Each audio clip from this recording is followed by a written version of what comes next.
یہ gold Smith جس نے شکار دادا عمران خان ایک ابھرتی ہوئی شے تھا، امیدیں وابستہ ہو رہی تھی، پہلے ہی سے ایک ہیرو کی شکل میں تھا، وہ اسلام کی بات کرنے چلا تھا، وہ اپنے کلچر کی بات کرنے چلا تھا۔ گولڈ سمتھ 5 کروڑ پاؤنڈ تو پہلی سلامی ملنے والی ہے، یہ قیمت کس سے کی دی جا رہی ہے؟ غور کیجئے، اگر وہ سارا سازشی کردار جو یہود کا ہے وہ سامنے ہو تو ہر شے آپ کے سامنے بالکل ٹرانسپیرنٹ نظر آئے گی، آپ دیکھ سکتے ہیں کہ اصل میں ہو کیا رہا ہے۔ جس کا شکار ابھی آپ کا عمران خان بھی ہو گیا ہے، کل جمعے میں مجھے اس کے بارے میں گفتگو کرنی ہے۔ وہ آرڈر آف دی الومناٹی 1776 میں قائم کیا گیا تھا، یہودیوں کی سازش، وہ آج تک چل رہی ہے۔ آج بھی یہودی ہے کہ جو اسلام کا خاتمہ اور مسلمانوں کو اپنے کمی کاری بنانے کے لیے ایک پورے ورلڈ آرڈر کا نقشہ بنا کر آ چکے ہیں، اور آج در حقیقت آپ کا اصل دشمن، میں بالکل اتفاق کرتا ہوں مولانا سے، اصل دشمن نمبر 1 میرے اور آپ کے اندر موجود ہے، میرا اور آپ کا نفس۔ اصل دشمن یہ ہے، نفس ما ہم کم طرف فرعون نیست لیکن اورا اون ایرا اون نیست، اور دوسرا خارجی دشمن سب سے بڑا یہودی۔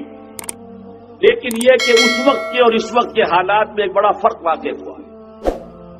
مجھے اقبال کے وہ شعر یاد آ رہے ہیں، دنیا کو ہے پھر مار کا روح و بدن پیش، تہذیب نے پھر اپنے درندوں کو ابھارا، اللہ کو پامر دیے مومن پہ بھروسہ، ابلیس کو یورپ کی مشینوں کا سہارا، وہی تاریخ سکیزہ کار رہا ہے ازل سے تا امروز، چراغ مصطفی سے شرار بولہوی، تو دنیا کو ہے پھر مار کا روح و بدن پیش، تہذیب نے پھر اپنے درندوں کو ابھارا، اللہ کو پامر دیے مومن پہ بھروسہ، ابلیس کو یورپ کی مشینوں کا سہارا۔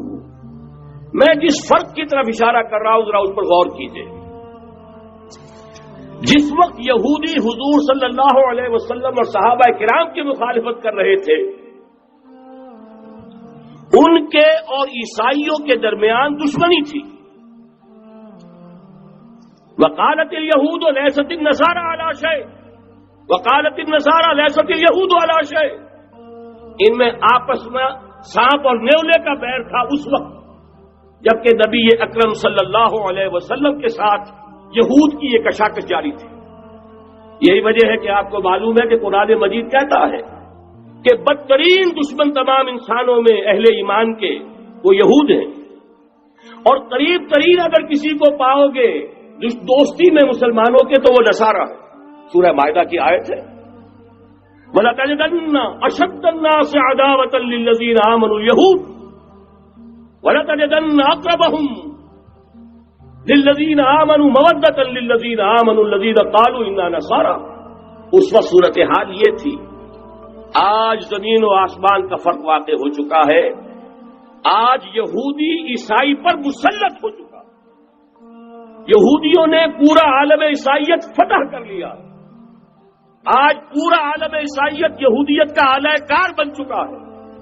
چنانچہ پہلے تو ایک ہی بات تھی، یہ تو تقریباً 300-400 سال قبل ہو چکا کہ west white Anglo Saxon Protestants یہ تو اعلی کار بن گئے تھے آج سے صدیوں پہلے، انہی کے ذریعے سے یورپ کے اندر انہوں نے سود کی اجازت حاصل کی، انہی کے ذریعے سے یہ ساری فحاشی اور یہ ساری اریانی کا جو بازار گرم کیا، یہ در حقیقت آزاد خیالی، لبرلزم،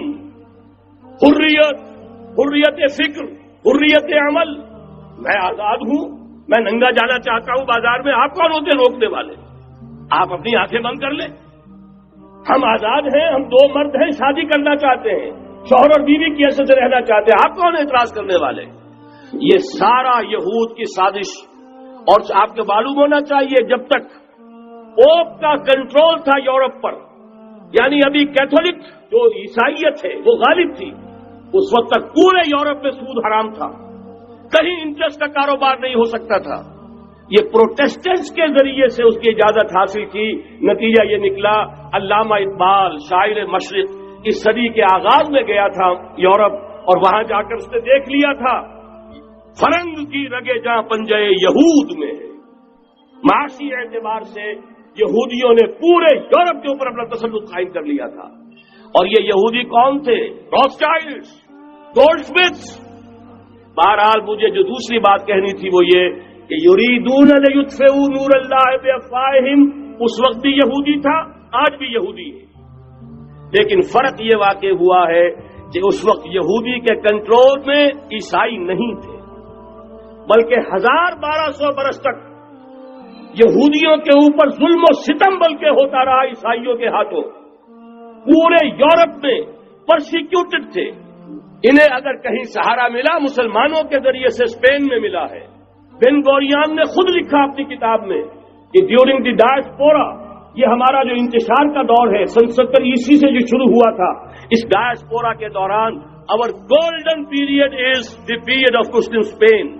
ہمارا سنہری دور وہی ہے جو مسلمان ہسپانیہ کا دور ہے. انہیں آرام ملا، انہیں پروٹیکشن ملی، انہیں عیش ملے، اور وہیں سے انہوں نے عیسائیت کے اندر نقب لگا کر اور وہاں سے اپنے راستے پیدا کیے. اور دوسرا کام یہ کیا، عیسائیوں کی عداوت کا رخ اپنی بجائے مسلمانوں کی طرف کر. یا رب فاجمعني بكل الصحب والأحباب واكتب لنا أن ندخل الجنات بالريب.